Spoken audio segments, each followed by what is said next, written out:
تو میں یہ آپ کو اس لیے دکھا رہا ہوں کہ یہ جو ساری سازش ہوئی تھی اس میں ہم کسی کو اور کو نہ کہیں، ایک آدمی کے فیصلہ کرتا ہے، وہ تھا آرمی چیف اس وقت کے جنرل باجوہ۔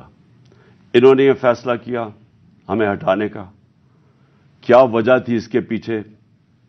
کیا یہ سمجھتے تھے کہ واقعی شہباز شریف اور یہ اسحاق ڈار کوئی بڑے جینیسز ہیں جو آ کے ملک کو ہمارے سے بہتر چلا لیں گے؟ کیا وجہ تھی کہ انہوں نے ایک سٹنگ گورنمنٹ کو گرا دیا؟ ہمارے لوگوں کو آ کے وہ جس طرح ابھی مصطفیٰ کھوکھر نے بتایا کہ بیپ کے ممبرز اور ایم کیو ایم کے ممبرز اور شہزان بگٹی سب کو پتا تھا کہ یہ تو جدھر حکم ملے گا ان کو اسٹیبلشمنٹ سے، انہوں نے ادھر جانا ہے، تو ان کو ادھر جا کے بھیج دیا کہ جناب آپ جا کے ادھر چلے جائیں، اور گورنمنٹ گر گئی۔ تو میرا اب اگلا سوال یہ ہے، جب گورنمنٹ گر گئی اور پھر ان کو یہ چیز کا علم ہوا کہ عوام ہمارے کے ساتھ آ کے کھڑی ہو گئی، 10 اپریل کو پبلک سڑکوں کے اوپر نکلائی، لوگوں نے ان چوروں کو ریجیکٹ کر دیا، بلکہ ہماری مقبولیت بڑھنی شروع ہو گئی اس لیے کہ لوگ ان کی جب شکلیں لوگوں نے دیکھی، پھر سے مسلط کیا گیا ان کو عوام کے اوپر، تو لوگ ہمارے ساتھ اور جڑنا شروع ہو گئے، بڑے بڑے جلسے شروع ہو گئے۔ اس کے بعد الیکشن جب کروائے گئے تو الیکشن کے ریزلٹس میں اس کے باوجود کہ پوری کوشش کی گئی اسٹیٹ مشینری اس کو ان کو جتانے کے لیے، اس کے باوجود ہار گئے۔ قوم نے اپنا ورڈکٹ دے دیا، دوسرا الیکشن ہوا اس میں بھی ہار گئے۔ لیکن مجھے جو افسوس کی بات ہے کہ بجائے ایک سمجھیں کہ جناب جنرل باجوہ آپ نے غلطی کر دی ہے، آپ کوئی عقل کل تو نہیں ہے، آپ دیکھ رہے ہیں کہ لوگ کدھر کھڑے ہیں۔ انہوں نے ہمارے اوپر جو ظلم کیا ہے، جس طرح ہمارے اوپر ظلم کیا گیا، میں آپ کو یقین دلاتا ہوں کہ جنرل مشرف کے مارشل لاء میں اپوزیشن میں تھا، مجھے انہوں نے جیل میں ڈالا، میں نے کہیں اس طرح کا ظلم نہیں دیکھا جنرل مشرف کے دور پہ جو یہ جنرل باجوہ نے ہمارے پہ کروایا۔ ہمارے لوگوں کے اوپر دھمکیاں، ٹیلی فون سے دھمکیاں آ رہی ہیں، وہ جو ہماری حمایت کرے یا جو ہمارے ساتھ میڈیا کے لوگ ہوں ان کے اوپر دھمکیاں، جو میڈیا ہاؤس تھا، سلمان اقبال وہ ملک سے باہر چلا گیا، اس کے بعد صابر شاکر ملک سے باہر چلا گیا، آج موعید پیرزادہ ملک سے باہر گیا ہوا ہے اسی خوف سے، ارشد شریف، اتنی بڑی ٹریجڈی ہوئی ہے، اس کو جو دھمکیاں دی، کیا وجہ تھی اس کی؟ وہ ایک دیانتدار آدمی وہ بتا رہا تھا کہ اس ملک کے ساتھ کیا ظلم ہوا ہے، کہ اچھی بلی گورنمنٹ آپ نے گرا کے چوروں کو بٹھا دیا، تو بجائے یہ کہ کریکٹ کرنا ہمارے اوپر ظلم شروع ہو گیا۔ اور ظلم کی انتہا یہ تھی کہ سوشل میڈیا کے لوگوں کو اٹھا کے لے جاتے تھے، ان کو پھینٹا لگا کے تو اگلے دوسرے دن گھر واپس بھیجتے تھے، دھمکیاں دیتے تھے کہ آگے سے کیا تو یہ ہوگا۔ جو اعظم سواتی سے کیا، جو اس سے پہلے جو شہباز گل سے کیا، کون سی اس نے اتنی بڑی بات کی تھی کہ اس کو ننگا کر کے مارا، اور وہ ابھی تک اس کے اثرات ہیں جو انہوں نے اس کو تشدد کیا اس کے اوپر۔ اور اعظم سواتی نے کیا بات کی تھی؟ اعظم سواتی نے یہ ٹویٹ کی کہ جنرل باجوہ آپ نے NRO 2 دیا ہے، اس کے اوپر جو اس بیچارے سے کیا گیا ہے، کون سی جمہوریت میں یہ ہوتا ہے؟ اور وہ بات کہ جو سچ ہے، NRO 2 جنرل باجوہ نے دیا ہے، ساری قوم کو پتا ہے، مجھے پتا ہے کہ میں جب کہتا رہا، جب میں گورنمنٹ میں تھا، میں جنرل باجوہ کو کہتا رہا کہ یہ 30 سال سے یہ چوری کر رہے ہیں، ان کے اوپر کرپشن کیسز ہیں، نیب آپ کے نیچے ہے، آپ نیب کنٹرول کرتے ہیں، میرے نیچے ہی نہیں ہے، کیوں نہیں ان کے کیسز آگے بڑھاتے؟ پہلے تو ہمیں سارا وقت یہ بتاتے رہے کہ فکر نہ کریں سر، ہو رہا ہے سب کچھ، سر ابھی کچھ ہو رہا ہے، پہلے تو ہمیں یہ بتاتے رہے۔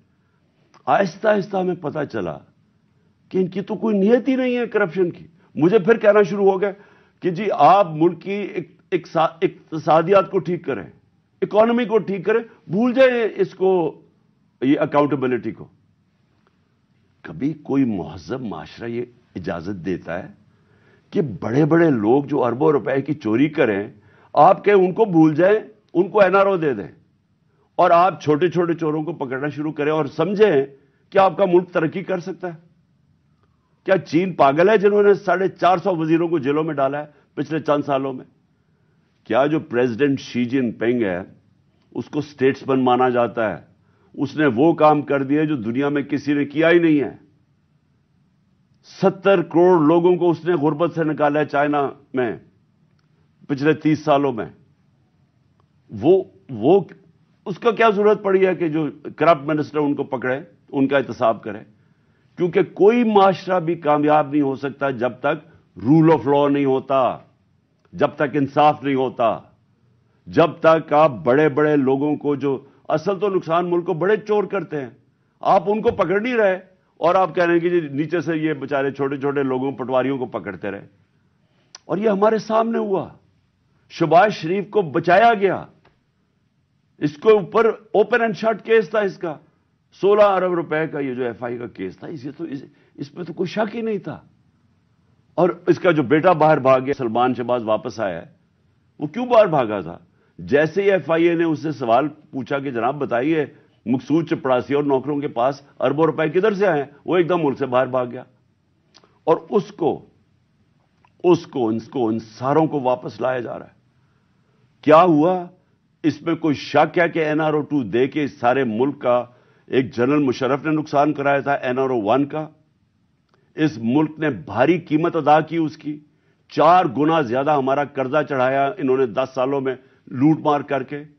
اب پھر جب ان کے اوپر کیسز تھے, 1100 ارب روپے کے کیسز ہیں, وہ انہوں نے پھر ان کو این آر او 2 دلوا دیا. تو کون تھا اس کا ذمہ دار؟ کس نے یہ کیا تھا؟ جنرل باجوہ نے کیا تھا. میں آپ کو چیزیں اس کی طرف دکھانا چاہتا ہوں کہ کیسے قانون انہوں نے بنایا جس میں بچے لوگ, جس میں ہر کسی کو بچایا گیا.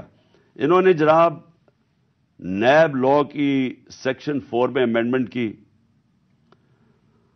اس کے اندر یہ فیصلہ, اس کے اندر کون بچتے ہیں؟ راجہ پرویز اشرف بچ جاتے ہیں اور شاید خاقان عباسی بچ جاتے ہیں.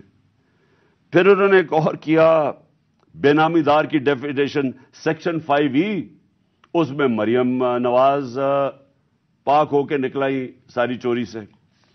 پھر انہوں نے سیکشن 9 جس کے اندر شہباز شریف بچ جاتے ہیں, اور اس جس کے اندر کہ اگر آپ کسی اور کے نام پہ, یعنی اگر آپ میں پرائم منسٹر ہوں, میں اپنے خاندان کے نام پہ چیزیں لوں تو اس کا مطلب کہ آپ جواب دہی نہیں ہیں. تو جو ٹی ٹی کے سارے کیسز تھے شہباز شریف کے, وہ اس سے پاک ہو گیا. پھر سیکشن 14 کہ آپ کو بتانا پڑتا ہے کہ اگر میرے پاس کوئی باہر ایسٹس ہوں, یعنی انگلینڈ میں میری جگہ ہو یا کوئی باہر ہو, امریکہ میں ہو, تو اگر یہ پتہ ثابت ہو جائے کہ یہ میری جگہ ہے تو مجھے بتانا پڑتا ہے کہ یہ میرا کدھر سے پیسہ آیا اس کو خریدنے کے لیے. وہ انہوں نے صاف کر دیا. اب نیب بتائے گی کہ ان کے پاس پیسہ کدھر سے آیا. یعنی ہر دنیا کے اندر اگر میں پبلک آفس ہولڈر ہوں, یہ میری ذمہ داری ہے بتانے کے لیے کہ اگر میرا کوئی بڑا محل میں نے خریدا ہوا ہے, مجھے بتانا پڑتا ہے پیسہ کدھر سے آیا. انہوں نے وہ قانون ہی ختم کر دیا. چن کے آصف زرداری بھی اس میں صاف ہو گیا. چن کے وہ لوگ جو 30 سال سے اس ملک کو لوٹ رہے تھے, ان ساروں کو انہوں نے پاک اور صاف کر دیا. یہ اصل وجہ ہے مایوسی کی آج پاکستان میں. لوگ جنہوں نے یہ تماشا دیکھ رہے ہیں کہ ایک طرف قوم مر رہی ہے اس مہنگائی کے اندر اور فیکٹریاں بند ہو رہی ہیں, بے روزگاری کی قرضے چڑھتے جا رہے ہیں, ایک طرف یہ ہے, اور دوسری طرف یہ اربوں روپے کی ان کی کرپشن معاف ہو رہی ہے. اور یہ بہت بڑی وجہ ہے آج مایوسی کی. اور میں نے یہ جو ہمارے اوپر ظلم ہوا, میں صرف اس کے اوپر آنا چاہتا ہوں کہ مجھے ایک جگہ بتایا گیا جنرل باجوہ نے کہ جی آپ کے لوگوں کے اوپر ہمارے پاس تو فائلیں ہیں ان کی کرپشن کی, ان کے اوپر فلمیں بنی ہوئی ہیں, ان کی ویڈیوز بنی ہوئی ہیں. اب میں نے اس سے بھی کہا کہ کیا یہ ہماری ایجنسیز کا کام ہے کہ ہم ویڈیوز بنائیں اور گندی ویڈیوز بنائیں یا کسی کے اوپر کوئی اس کے اوپر فائلیں بنائیں؟ کیا یہ کام رہ گیا ہے؟ کیا یہ قوم اپنا پیٹ کاٹ کے اپنی ایجنسیز کو پالتی ہے, اپنی سیکیورٹی کے لیے پالتی ہے؟ وہ تو ملک کی سیکیورٹی کے لیے پالتی ہے. کیا یہ ان کا کام ہے آ کے بتائیں کہ جناب اس کے اوپر یہ فائل ہے تو ہم نے اس کی فلانی فائل بنائی ہوئی ہے اور ہم نے اس کے کوئی ویڈیو بنائی ہوئی ہے؟ یہ کدھر ہوتا ہے؟